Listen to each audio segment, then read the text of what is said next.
Welcome to the Starting SaaS podcast. My name is Michaela Richmond, and this podcast is all about creating a foundation for SaaS. On today's episode, I have Jed Mahrle. Hello, Jed. Thank you for coming onto the podcast. Yeah, thanks for having me. Thanks for saying my last name right too. Most people say Mahrle. That's funny.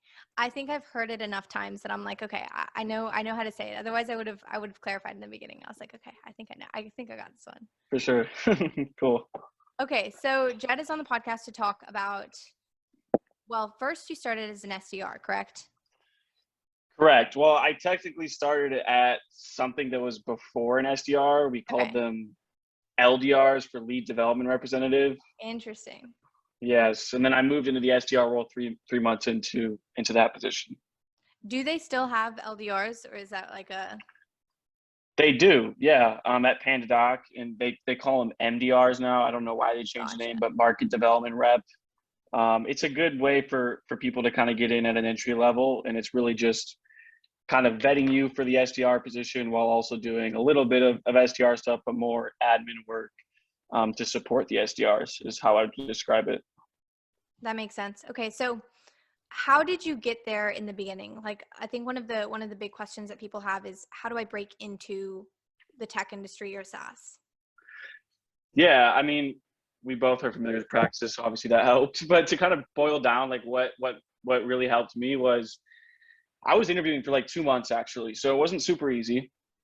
2 months, 10 different companies, give or take, and like for each company, I would create like a quick 2-minute little video, and there was 2 slides that I would present during that video, and I would send it to all the hiring managers. And the first slide was why I want to work at that company, and I'd pick 3 bullet points for why. And the second slide was reviewing their application and explaining how I fit the bullet points that they want from that application.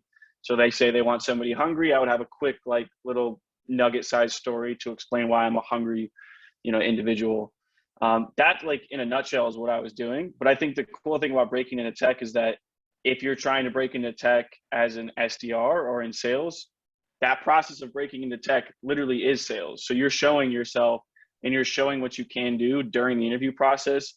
So it's something to keep in mind. And obviously those videos, in my opinion, were like the biggest thing that kind of helped me break into it.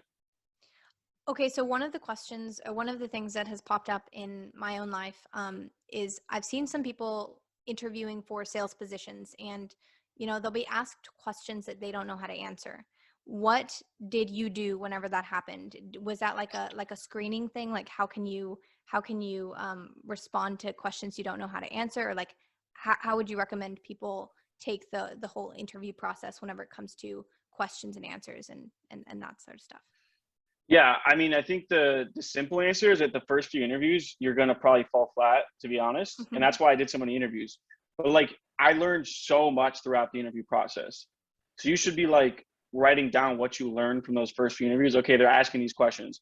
Like a really good example is I didn't know that mock calls were a thing when interviewing for SDR positions. So I did my first interview. First one went well. And then they're like, okay, you're going to do a mock cold call. I did not know how to cold call. I never studied that in my life. So I had like 2 days to research how to cold call. And then I sucked. Like, it was just horrible. It was really bad. And I didn't get that job. But then I was like, okay, now I know this is coming. So then I had a lot more time to prep for mock role plays, because you don't know what you don't know, and you can prepare as much as possible. But the truth is, I think those first few interviews, and you have to be okay with interviewing for a lot of companies in the beginning, in my opinion. Like, don't get super picky if you're trying to break into tech. And then just keep being like introspective and writing down the things that you're learning throughout that process. That's what worked for me. And then if you're in the spot and somebody asks you a question you don't know, I mean, you just have to be honest. It's like, hey, I actually don't know. Can you give me some more information on that? Right. And it might not look the best, but that's just truthfully what you got to do. And like I said, document it for the next time you interview. Mm-hmm. You mentioned cold calling. That's like one of the biggest things for salespeople. How did you get really good at cold calling? Just doing it a lot. Like, I think, well, 2 things. So right now there's a lot of remote jobs, and I think that in person is really underrated now for if you're trying to get into sales. So that was really helpful for me, just being able to listen to people. And so like when I was in the office when I first started at PandaDoc, just listening to people make cold calls helped me out a lot. So that was a huge one, just like being attentive, listening to people make cold calls. If you don't have that luxury, Well, there's tons of resources online. There's tons of podcasts. There's things of that nature. Or if you're already in a job, jump on Zoom calls with team, like do Zoom dial sessions is a big thing we do. But the second thing that really helped me was just literally committing to making the most calls every day. Like I knew that people, like anybody can do that. If you say you want to make more calls than anybody else, that's completely within your control. And like, I don't know a single SDR who's come in and just made more calls than anybody else and failed. So I think it's a really easy thing that you can commit to yourself. And that's what I did. In that first 3 months, I sucked at cold calling. I didn't know I didn't know what to do, but I knew if I put in more reps than anybody else, I would start to figure it out, and I would figure it out a lot faster. Mm-hmm. And then from there, like there's lots of coaching techniques, resources that you have to do to start refining your skills.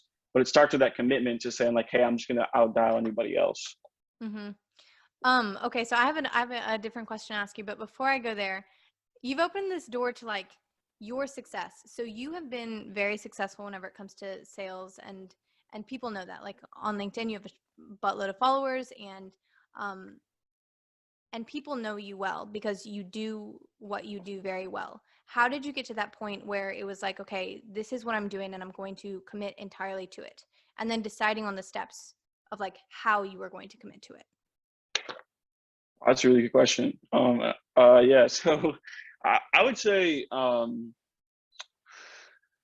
it just started like I just really liked sales development. I think that it started to like naturally snowball into like what became the last 2.5 years of my career. But like in the beginning, it was like, oh, this is super fun. I can go on LinkedIn and find this like cool email tip, use it, and then book an extra meeting. And then next week, my commission check's going to be bigger.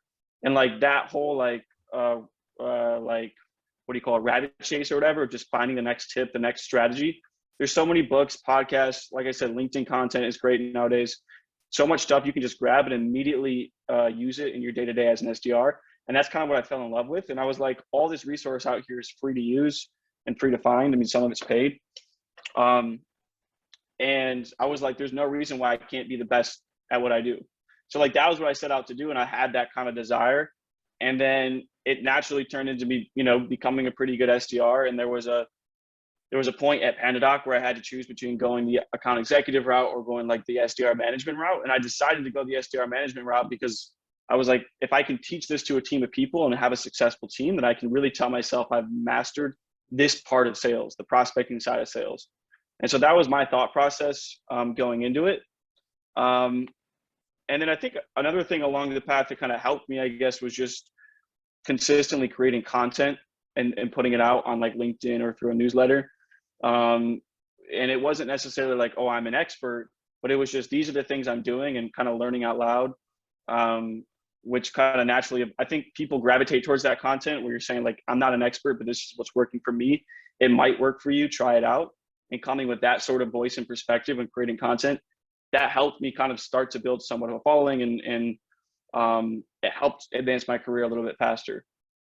So those are kind of two of the biggest things. That's great. Okay, so back to the other question that I was going to ask.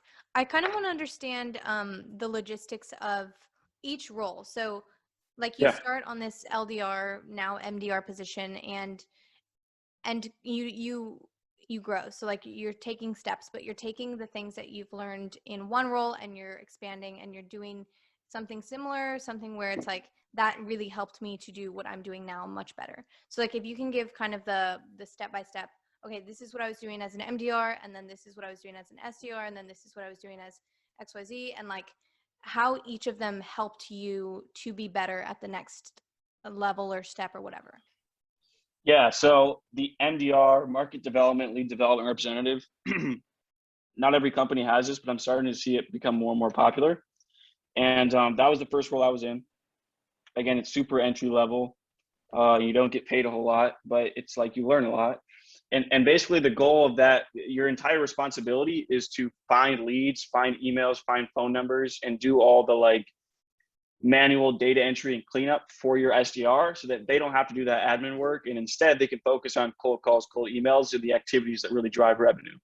So it's like an assembly line, right? So the MDR is doing that admin stuff. The SDR is making the phone calls and setting the appointments. And then the next step beyond that is the account executive who's taking those appointments and closing the deals. As an MDR, it gave me a huge advantage for two reasons. one, you don't have a quota. So you can actually like relax, learn the tools and like learn from the SDRs and not have the stress of a quota, which is nice. So that once you move to an SDR and you have a quota, you feel like you're prepared. And the second thing is because you're doing all that manual data entry, you learn the tech stack probably better than anybody else in the company, because that's all you're doing is using the tech stack, learning how to pull leads. So then when you are an SDR, you're much more efficient at pulling your own leads. You understand the tech stack a lot better. And understanding your tools is like one of the most underrated skills, in my opinion, for an SDR or any salesperson. And like being an MDR or LDR, whatever you want to call it, is literally a crash course on that. So that's the MDR position. The SDR position, I mean, I think that's like the best entry level role for anybody, whether you want to get into sales or not, because it teaches you so many things. It teaches you like communication, just how to take rejection, how to get people's attention, like basic entry level sales stuff. And it'll really tell you quick, like if you don't want to do the SDR job, then you probably don't want to be in sales. It's like you can learn really fast if that's what you want to do. But again, these are skills that they're going to carry over to whatever career you decide to go down. But yeah, so what was the question around the SDR? I can keep answering that, but hopefully that answers part of your first question, and we can keep going on that path. Yeah, no, that's literally perfect. Okay, so I was asking about whenever you get promoted, like whenever you move up a Yeah. level, especially in these MDR, SDR, and like it's a step ladder, right? You were Yep. explaining how you use the MDR in your SDR. You learn the tech stack. And I think that a lot of times people don't necessarily want to do the grunt work, but sometimes the grunt work is very helpful looking back. And so it's like, 100%. okay, looking back now where you are, how did those, like what were the day-to-day responsibilities of each? And then how did those play together and help you in the positions that you are now and probably in the future? Right. Okay, so we explained the MDR, the day-to-day of the SDR position. I mean, there's different levels, right? The way we segment it, the way most companies segment the SDR position is based on the company sizes that you're reaching out to. So there's the SMB market, which is like small businesses. There's mid-market or commercial. And then there's the enterprise, which is going after, Google and the huge companies out there. And I progressed through those three levels at PandaDoc. But I guess, so like the day-to-day responsibility of an SDR, right? It's taking those leads that the MDR is giving you and just doing cold outreach, right? So making cold calls, making emails, your goal is to set appointments. And so obviously the easiest way to get promoted is to hit your quota, of course. So learn how to be a good SDR and hit quota. But beyond that, something that's super underrated in getting promoted and moving up the ladder is honestly what I think is like 50-50, depends on your promotion, is what is your internal brand like? So are you talking to your future boss? Like, do you know who your next boss would be if you want to get promoted? Do you have a relationship with them? Are you learning the things that they value and trying to display that you do those things that they value? Are you kind of like, if you're on Zoom calls, is your camera on? Are you engaged? Are you friendly? Are you like making relationships? That's super important in building that internal brand, because it's really easy to build a good or bad image within a company. And if you have that good image and you keep building on it, I've seen it happen time and time again. You can get promoted a lot faster, even when there's people who are potentially more successful than you are. And that's super underrated, like whether people want to talk about it or not, and whether people consciously promote for those reasons or not, it happens. Like there's a lot of politicalness, I would say, I guess, when it comes to that. And so it's super underrated. So yeah, I mean, hitting quota, but then also having a good internal brand definitely helped, me get promoted through those levels to eventually enterprise SDR. That's really cool. Okay, so let's talk about getting a promotion before I go into some of the other questions that I have. So did you seek out your promotions, or were they kind of like, okay, you've been hitting your quotas, you've been doing a really good job, it's time to revisit? I was definitely looking for the promotions, and I was trying to speak up and say, this is what I want to do. How did you go about that? Because I know that a lot of people are really reserved whenever it comes to asking for what they want. Yeah, I mean, I don't know if you heard the saying, like closed mouths don't get fed kind of thing. And that was something I had to learn early on. It's like, you have to kind of work up the courage, whether you feel like you deserve it at the moment or not, to say like, hey, this is what I want. And hopefully it's important to have that relationship with your manager, saying like, hey, this is what I want to do as my next step, and bring it up on one-on-ones every time you meet with them. Like, hey, am I still pacing for this? What do I need to do? And you need to ask them and be very clear and direct about that. So that was the biggest thing. And like, even as a manager now, like, I don't know if you want to get promoted unless you're speaking up about it. And like, if you're constantly telling me every week, hey, I want to get promoted, I want to get promoted, especially in the tech market right now where people are leaving jobs because everything's remote and it's gotten a lot more competitive, it's in my best interest to know what you want and help you get there so you don't just leave if you're a high performing rep. So I guess to answer your question, it starts with like speaking up, right? But then also like talking to the people that are in that role and trying to build a relationship. Like, one really easy thing if you're an SDR who wants to become an AE is find an AE, work really closely with them, help them with some of their admin stuff or some of that grunt work we talked about. But in return, ask for help with how to run demos, or how to run discovery, how to close deals, things of that nature. And then you can like have those tangible skills that you can then take to the sales manager. But yeah, those are some of the biggest things in my opinion. That's great. I like the reframe from just like telling somebody, I want this, I want this, I want this, and also asking them, be like, am I on target? Am I doing Yeah. what you think that I need to be doing? Do I have the skills yet? Like, what else could I do? Because I don't think that, like, you have to be prepared for it, and your manager's always wanting to help you to be prepared for it, because especially in tech and especially in startups, um, your your performance is directly linked to your company's performance. So, I mean, nobody wants you to be a laggard at all. Yeah, exactly. Yeah. Okay, so my next question for you. So this is an interesting one. Right now I'm working in partnerships, and the interesting thing is that we talk a lot about trust, right? And this idea of like consumer behavior has shifted, right? And people want trust more than they want to be just cold reached out to. So how do you manage that, and how do you navigate that consumer desire for trust while still, doing these cold outreaches, while still um I don't know, needing to connect with people that you've never talked to before? Yeah. That's particularly relevant for like my situation where we sell to other sales leaders in the SaaS industry where it's the most crowded, where there's the most cold outreach going on. So trust is even more important, because you can't just be another random email or another random cold call. So, I mean, we could go down a whole, like, there's a lot to kind of discuss in that area. But one of the easiest things is that you need like a very simple like principle to understand when it comes to that and like building trust when you still need to do your cold outreach is having social proof. So if you have a list of companies that you need to reach out to, and this is what we train all our reps, and this is what I did myself, is that you should know what are some similar customers we have that we can reference in our cold calls, in our emails, that sound a lot like them, that they'll be familiar with. Social proof is, in my opinion, the easiest way to build trust, and it doesn't take a lot of research to do. So you should always come armed with social proof when you're doing cold outreach. It's a really easy way to build trust. Um, the other way is like just simple personalization. It doesn't take a lot of research. So if you can show them that you know basic things, like a really easy thing to do is when you're reaching out to companies and you're trying to find people within those companies to reach out to, filter by people who just recently got promoted or who just recently joined that company and like they're new to the company. And then you can change your messaging to be like, hey, I know you just recently joined this company, or things where you can segment a big list of people by one kind of like trigger point, like, oh, all these people on this list just joined a new company. And you can personalize your messaging, and it doesn't take a lot of work. And that kind of builds trust as well. And so there's things like that where you can do basic personalization and segment the people you're reaching out to. Doesn't take a lot of time, but it's a really easy way to build trust. Great answer. Thank you.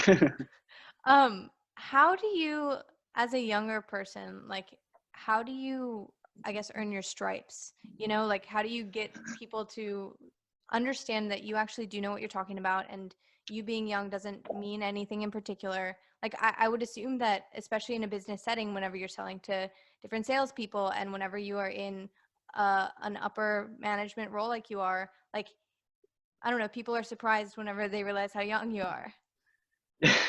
The short answer is you don't tell people your age and you don't shave your beard. So you keep the beard long, and then nobody questions it. But this is all I got. This is all I can work with. But if I ever shave my beard, like, you'll never catch me on Zoom with my camera on. That's hilarious. No, but like when I first joined PandaDoc, and I made that mistake, is like, I remember it was literally my first day, and we all sat in the room with all the SDRs, and the manager was like, it was me and this other guy, Corey Purvis, who's also from Praxis, which is cool. We started on the same day. They're like asking our age, but asking us questions like, where are you from? How old are you? Things like that. And I said I was 17 and everybody laughed. And I was like, oh shit. But so it's just a funny story. But anyways, I guess I think the fortunate thing about sales is that your age doesn't matter if you're hitting your numbers, because if you're whipping everybody's, I don't know if I can swear, but if you're whipping everybody's butt, like in sales, okay, wasn't sure. In sales, and people, like, they have to respect you, right? And so for me, it was like, especially, like, don't get me wrong, moving into a management position where pretty much everybody's older than me, like, that's definitely nerve-wracking. But there's a few things that help me. One, it's like having that credibility. Like, if like I could point back to being successful as an SDR, that's all it takes. And I just need to show them that I'm here to help them do what I did. And they can look at my records, they can look at the things I did and say, okay, well, this guy actually knows what he's talking about. That's the cool thing about sales. It's just about your numbers at the end of the day. The second thing is, especially if you're younger and in a management position or a leadership position, you need to be really, really self-aware. So you need to know where you stand with people, because at the end of the day, you're going to have people who are much older than you. And you just, like, you got to be honest. Like, you can't be like a dick with those people. You have to know, like, how to, like, have those, how to communicate, how to have those relationships, and understand that it may be weird for them, or they may be like, oh, this dude's half my age, doesn't know what he's talking about. And you have to, like, build trust in that way, where you're very self-aware and you kind of have to slow down. And, you know, it takes extra work, but at the end of the day, I think it comes down to, if you can show, if you can kind of like walk the talk, or whatever you want to call it, then it tends to work out okay, as long as you're, you know, pretty self-aware. But the other side of it is, I kind of saw it as like a chip on my shoulder. I was like, if I'm younger than everybody and I can prove it, then I just kind of use that to, like, or if I'm younger, but I can still prove that like I can do this job, it kind of motivates me. And I use that to just motivate me to do better every day, pretty much. Yeah. That's hilarious. That's awesome. So it sounds like you dealt with a little bit of imposter syndrome at a certain point. I still do. I still do. And I definitely did. What do you do about it?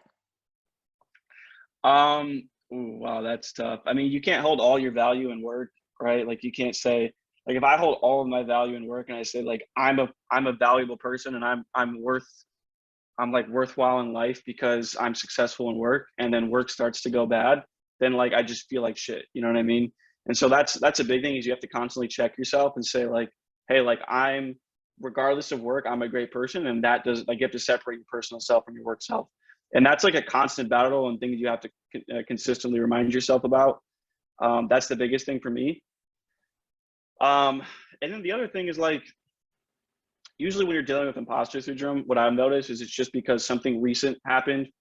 Like, oh, you know, you had a bad call, or you messed up, or you had a bad week. But you have to look at the big picture and say, hey, this is one day or 1 week in the X amount of time I've been here and been successful. So you have to look back and say, hey, I've been successful. This is just a slump that I'm going through. Let me get back on track. Yeah, that's awesome. My current motto is eyes forward, feet moving. I'm like, you can't, I don't want to think about anything. I'm like, just keep on going, keep on moving. So in sales, one of the most fascinating things to me is that you're, like, the game, if you will, is people, right? And you're trying to, you know, understand and communicate to people. But at the same time, you really have to understand the tech to be able to talk to, especially these other salespeople. How do you manage that? Understanding the tech, understanding kind of the details behind your product and what you are promising to other salespeople and other companies. How do you understand the tech in your product? Is that your question? Yeah, like how do you go about making sure that you understand it correctly so that you're communicating the right things to In the right way. other people? Yeah, well, that's really good. I mean, so, like, as an SDR, to be honest, you don't need to know everything about your product, in my opinion. You don't need to be the product expert. That's what your account executive is for. You only need to know, you need to know less about your product, to be honest, and more about pain points of the customers you serve. Because if you're doing cold calls and cold outreach, you shouldn't be getting into product features and going too deep down that rabbit hole on a cold call. You should be finding pain and then passing them off to your AE. So it's almost like like I almost don't want SDRs to know everything about the product and every inch of it, because then they're probably going to be product pitching too much on calls, which makes it a lot harder to set up a quality meeting. Because what drives people and the urgency to take a meeting is pain, not, oh, you have this shiny object, this cool feature. I know I didn't necessarily answer your question, but that's like from an SDR perspective, I guess what I would think. But in general, right, like you do need to study the product. And like one of the easiest ways is, let's say usually if you're just getting into sales, you're going to be in an SDR type of position. Just get your hands on as many demo recordings as possible, which are usually really easy to find, like in your CRM, and just watch those recordings and try to map out the product, take notes. That's been the easiest thing for me, is just watching demo recordings. That's great.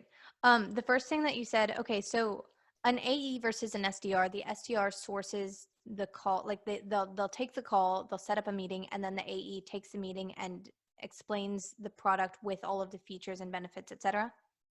Exactly. Yep. Okay. So whenever it comes to that, I guess, how does an SDR do a good job at creating that desire for a meeting? It's the pain. So how do they also go about understanding the other company, like matching product to pain? Ooh, that's also really good. So how do they go about matching product to pain? Well, it all starts with understanding your customers really well. So like, because in theory, all you're trying to do is just find similar customers that had different pain points. It goes back to the social proof thing.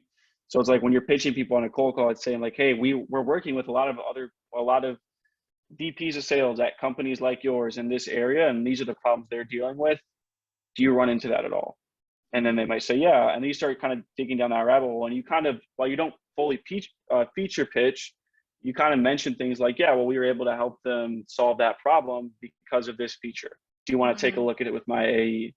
So, like in my opinion, the SDRs who understand the customer really well and understand those pain points are the most successful. You kind of just work backwards from the customers and the features to find those pain points. And hopefully that kind of answers the question, but that's the way I think about it. Yeah, that's great. Okay, so so whenever you were saying that, it kind of made sense to me. So is it this you're stacking the social proof with it? Like that's kind of the goal? Exactly. Yep. Okay, that makes a lot of sense. Okay. Yeah. Well, I have some Cool.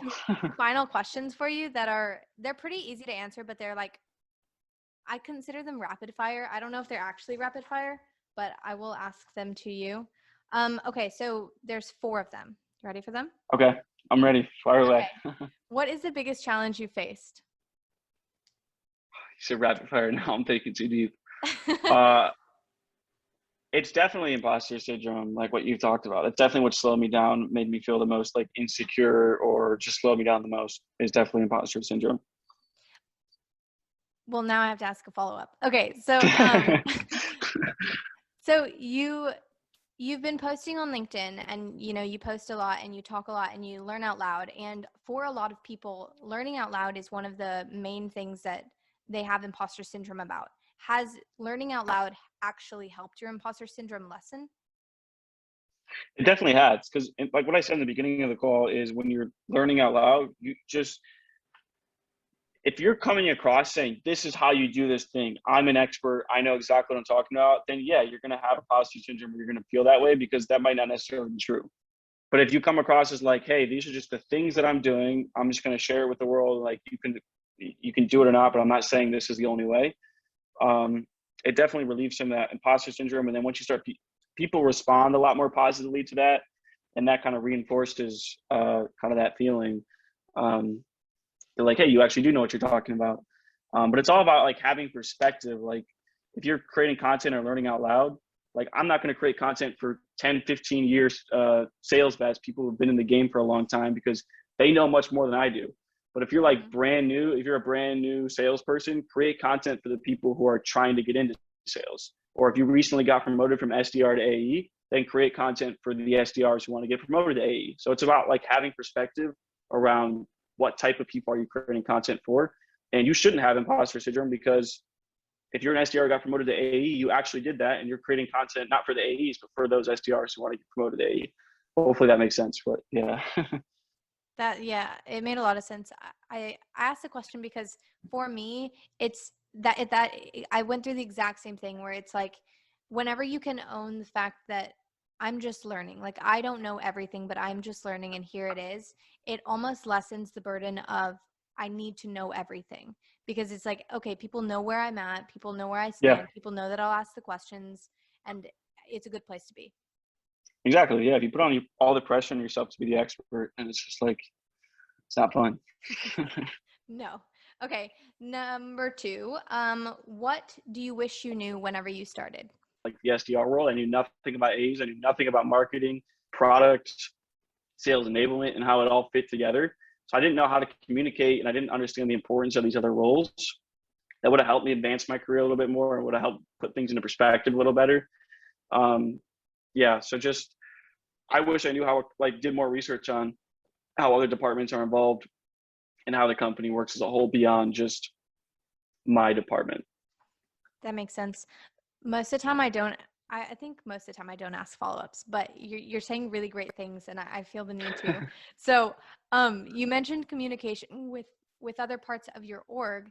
How do you go, like, how would you prefer somebody in a different, I guess, side of your organization, a different team communicate to you, and how do most sales teams, I guess, prefer to be communicated to?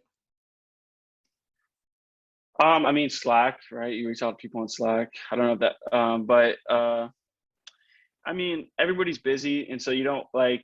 To be honest, I don't. It's like when somebody just reaches out, like, "Hey, can I throw time on your calendar?" Like, don't be that type of person. Like, come with like an action. Like, hey, I want to learn about this specific thing for this reason. Like, I want to learn about how marketing is involved with our team so that I can convert better on the leads you're giving us. Like, that's something where you have to come with an action. If you're reaching out to somebody on Slack or whatever it is within your company, you need to explain why and what's kind of in it for them. And that's going to also kind of going back to what we talked about building your internal brand. That's huge for building your internal brand with people in your company. Because if you're that guy that just says, I'm going to throw time on your calendar with no specific agenda, it's not really a good look. And yeah, that's my thoughts on that. That was great. Okay, number three, what is your favorite aspect of the SaaS industry?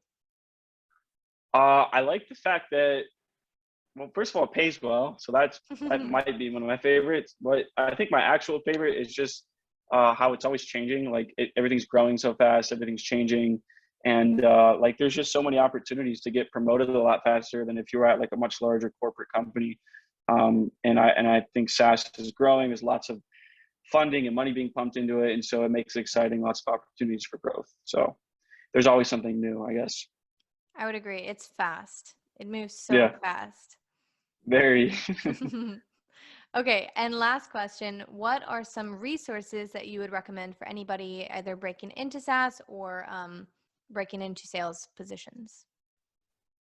um, there's this podcast that's like literally my favorite, especially if you're trying to break into sales, and it's called 30 Minutes to President's Club. It's already it's really popular, but it's a great podcast. They're only like 20 to 30-minute episodes, and they're just super actionable, and they give you so many like tips that you can use right away.